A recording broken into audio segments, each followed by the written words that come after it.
ધોરણ 10 ના વિદ્યાર્થીઓ માટે અંગ્રેજી ગ્રામરમાં રાઇટિંગ સેક્શનમાં આવતો 5 માર્ક્સનો મહત્વનો ટોપિક એટલે કે પિક્ચર ડિસ્ક્રિપ્શન.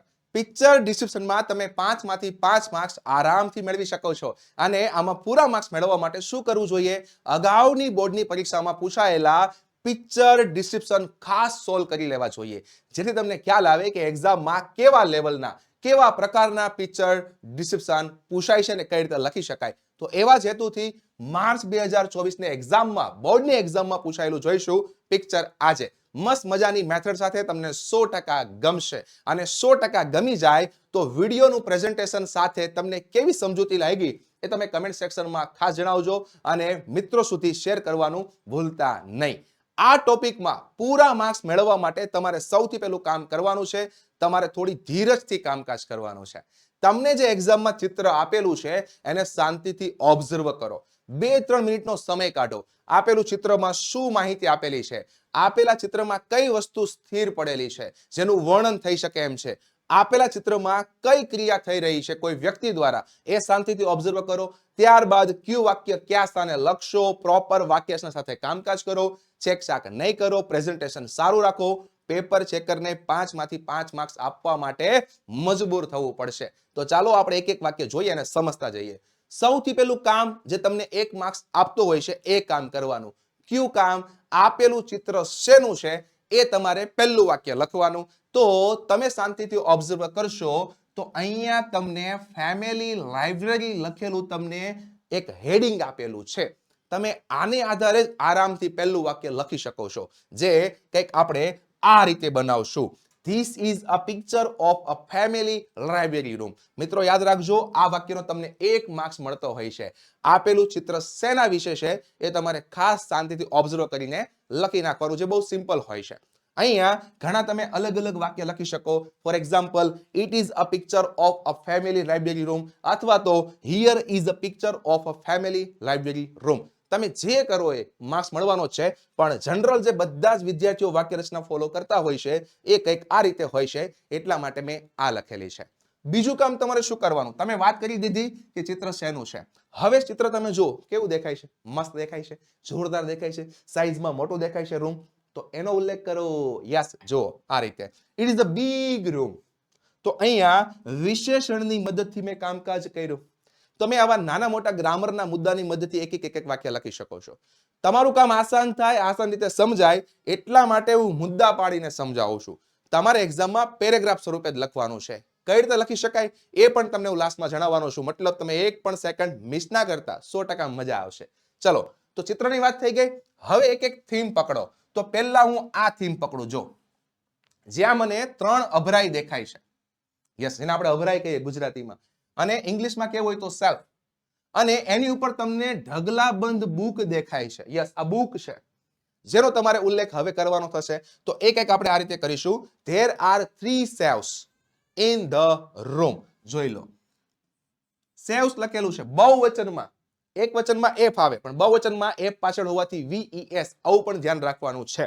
તો અહીંયા આ કોઈ ક્રિયા નથી થતી, સ્થિર વસ્તુ પડેલી છે, એનું વર્ણન કરવાનું છે. એટલા માટે બહુવચનમાં 3 હોવાથી આપણે ધેર આર વાળી વાક્ય રચના વાપરેલી છે. There are 3 shelves. ક્યાં છે? In the room. આવી રીતે પછી ઇન ધ રૂમ લખી નાખવાનું. આવી રીતે સિમ્પલ સિમ્પલ તમને જે કોન્ફિડન્સ આપતા હોય એવા નાના નાના વાક્યો લખતું જવાનું. નેક્સ્ટ વાત કરીએ, ઇઝ સેવ. જો હવે મારે એક એક શેપની વાત કરવી છે, તો મેં એક વચનમાં લખ્યું ઇઝ ફૂલ ઓફ બુક્સ. બુકથી ભરેલું છે. તમે જોઈ શકો છો ત્રણેય શેપ તમને બુકથી ભરેલા દેખાય છે. તો હવે તમારે એક વાક્ય લખી નાખવાનું. તો આ બાજુનો ભાગ કમ્પ્લીટ થઈ ગયો. હવે શાંતિથી વિચારો તમે કયો ભાગ લખશો. તો મને અહીંયા મિડલમાં દેખાય છે કંઈક નવું, જેમાં એક ટેબલ પડેલું છે, જેની ઉપર પણ મને બુક્સ દેખાય છે, જેની ઉપર એક પૃથ્વીનો ગોળો દેખાય છે, અને એની બાજુમાં એક કપ પણ દેખાય છે. આ હું એટલે બોલું છું, કદાચ તમને વિડીયોમાં ના દેખાય, ફોટોમાં કદાચ તમને ના દેખાય, તો તમે હવે સાંભળીને પણ વાક્ય બનાવી શકો. ચાલો બનાવીએ. તો અહીંયા પણ મારે વર્ણન જ કરવાનું છે. તો તમે આવું બી લખી શકો, વચ્ચે છે એટલે in the middle of the picture, અને ના લખો તોય ચાલે, ડાયરેક્ટ વાક્ય જ લખી શકો. There is a table. There is શું કામ વાપર્યું? કેમ કે અહીંયા એક જ ટેબલ છે. There is a table. અને એક વચન નામ પહેલા તમે આર્ટિકલ એ કે એન વાપરી શકો, જે આવતું હોય એ. આ ખાસ ધ્યાન રાખજો. પણ જો નામ બહુવચન હોય તો ભૂલથી આર્ટિકલ વાપરતા નહીં. ખાલી લખવાથી જ માર્ક્સ ના આવે, ઘણીવાર ખોટું લખવાથી માર્ક્સ કપાતા હોય. તો આ પણ મુદ્દો ધ્યાનમાં રાખજો. ધેર ઇઝ અ ટેબલ, ક્યાં છે? Near the window. યસ, બારીની નજીક. તો તમે ધેર ઇઝ અ ટેબલ લખો એ સારી વાત છે, પણ તમે અહીંયા પ્રીપોઝિશનની મદદથી કંઈક વાક્ય લાંબુ કરો છો તો પેપર ચેકરની સામે સારી ઇમ્પ્રેશન પડશે. એને ખ્યાલ આવશે કે આ વિદ્યાર્થીને પ્રીપોઝિશનનો પણ નોલેજ છે. યસ, તો ટેબલની વાત થઈ ગઈ. હવે એની ઉપર શું છે? બુક્સ. એનો મુદ્દો લખીએ. ધેર આર, જો અહીંયા વધારે બુકની વાત કરવી છે એટલે મેં ધેર આર વાપરેલું છે. There are many books. ક્યાં છે? On the table. તો અહીંયા પણ પ્રીપોઝિશન ઓન વાપરેલું છે. ત્યારબાદ there is a globe of earth. જોઈ લો, પૃથ્વીનો ગોળો, globe of earth. Map on the books. Books ઉપર છે. જો કેટલું મસ્ત લખ્યું છે. ટેબલ બારીની નજીક, બુક્સ ટેબલની ઉપર એટલે ઓન, અને ગ્લોબ ઓફ અર્થ એ ક્યાં છે? બુક્સની ઉપર એટલે ઓન.